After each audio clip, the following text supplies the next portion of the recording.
ದಾರಿ ಗೊತ್ತಿಲ್ಲ, ಬರೋವರಿಗೆ ಹೋದರೆ ಹೀಗಾಗ್ತದೆ, ಎಲ್ಲೆಲ್ಲಿ ಇನ್ನೂ ಒಳಗೆ ಬರುವುದಿಲ್ಲ, ಕೊಟ್ಟರೆ ಸಿಗ್ತದೆ ತೆಕ್ಕೊಳ್ಳಿ ಅಂತ.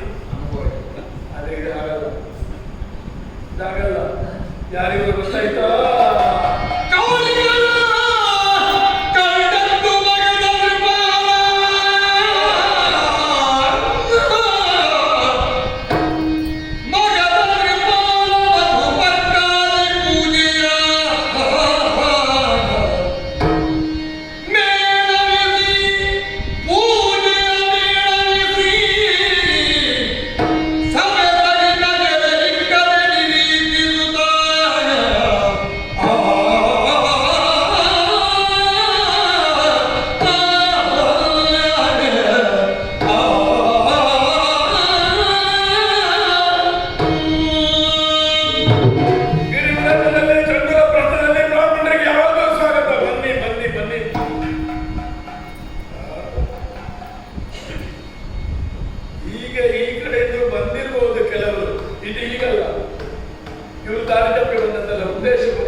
ಅದ್ಭುತವಾದ ತೇಜಸ್ಸು ಕಾಣುತ್ತದೆ.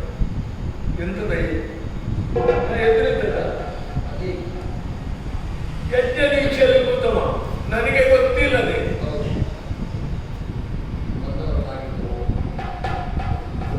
ಒಂದೋ ಮಹಿಮಾವಂತರಾಗಿರಬೇಕು, ಇಲ್ಲದ್ರೆ ತಿಳಿಯದೆ ಅಭ್ಯಂತರ ಮಾಡಬೇಕಾದ್ರೆ ಮಹಾ ಮೋಸಗಾರರಾಗಬೇಕು. ಎರಡರಲ್ಲಿ ಒಂದು ಮಹಾವಂಚಕರಿಗಾಗಿ ಆ ಶಬ್ದವೇ ಆಗಲ್ಲ. ಮಹಾವಂಚಕ ಮಹಾ ಅವಂಚಕ ಎರಡು ಶಬ್ದ ಒಂದೇ. ಅಂದೇ ಸಂದು ಕಲಿಸುವ ಶಬ್ದ ಆದಾಗಲಿಲ್ಲ. ಈಗ ಹೆದರ್ತೇನೆ ನಾನು. ಆದರೆ ಬ್ರಾಹ್ಮಣರು ಅದು ಎಂಥದೇ ಆಗಲಿ, ಬ್ರಾಹ್ಮಣರ ಬಗ್ಗೆ ನನಗೆ ವಿಶ್ವಾಸ.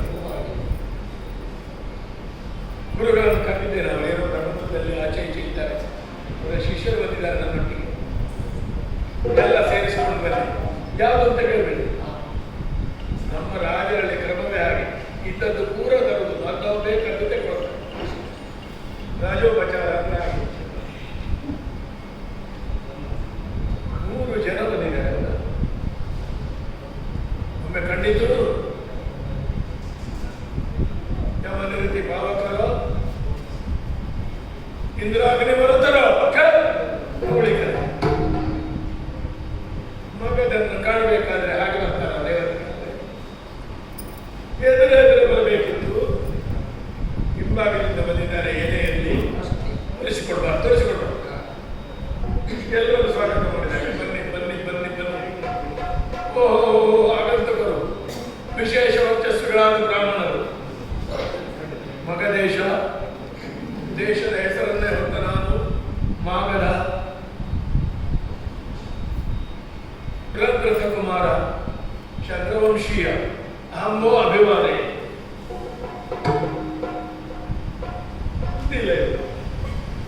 ಬ್ರಾಹ್ಮಣರಿಗೆ ಬಾಯಿ ಬರ ಆಶೀರ್ವಾದವನ್ನು ಬಂದೇ ಬರ್ತದೆ ಅವರ ಬಾಯಲ್ಲಿ. ಬಂಜೆಯೇ ನಮಸ್ಕಾರ ಮಾಡಲು ಬ್ರಾಹ್ಮಣ ಹೇಳ್ತಾರಂತೆ, ಅಷ್ಟಪುತ್ರ ಸೌಭಾಗ್ಯವಂತಿಗಳು. ಅದು ಆಗದಿದ್ರೆ ಮತ್ತೆ ಅವರ ಸಮಾಧಾನ ಹೇಳ್ತಾರೆ, ಅದು ಮರ್ವಜನ್ಮದಲ್ಲಿ ಆಗ್ತದೆ. ದರಿದ್ರ ಲಕ್ಷ್ಮಿಯ ಕೈ ಹಿಡಿದವರೇ ಆಗಲಿ, ಕುಬೇರನ ಸಂಪತ್ತು ನನಗೆ ಬರಲಿ. ಕುಬೇರನ ಸಂಪತ್ತು ಬರಲಿಕ್ಕೆ ಇವನಿಗೆ ತೊಂದರೆ, ಇವನ ಅಪ್ಪನ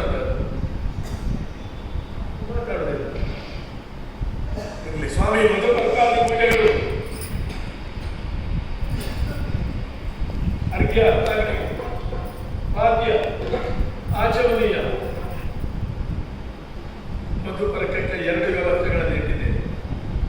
ಒಂದು ನಮ್ಮ ಊರಿನ ಕ್ರಮ, ಜೀವ ಎತ್ತು ನಡೆದಿದೆ. ಕಳೆದು ತಿನ್ಬಹುದು, ಕರ್ಕೊಂಡು ಹೋಗುದು ಅಲ್ಲ. ಕೆಲವರು ಈಗ ಬ್ರಾಹ್ಮಣರನ್ನು ಮಾಡಿಕೊಂಡ ಬದಲಾವಣೆಯನ್ನು ತಿದ್ದುಪಡಿಯೋ ಅದು ಇರಲಿ. ಜೇನು, ಅರಳು, ಮೊಸರು ಎಲ್ಲ ಒಟ್ಟಾಕಿದ ಆ ಮಧು ಬರ್ಕವೋ ಈ ಮಧು ಬರ್ಕವೋ ನನಗೆ ಗೊತ್ತಾಗ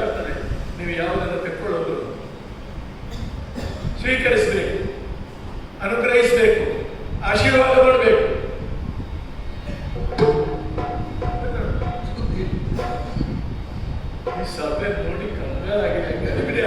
ಕೆಲವರಿಗೆ ಬಾಯಿ ಬರುವುದಿಲ್ಲ ನೋಡಿ, ಅದ್ಭುತ ಭಾಷಣಕ್ಕೆ ಸಿದ್ಧತೆ ಮಾಡಿ ಹೋಗಿದ್ದಾರೆ, ಏನೆಲ್ಲ ಮಾಡ್ತಾರೆ. ಸಭೆ ನೋಡಿದ್ರು ಈಗ ನಾನು ಈಗ, ಆದ್ರೆ ಈಗ ಅರ್ಥವಿಲ್ಲ.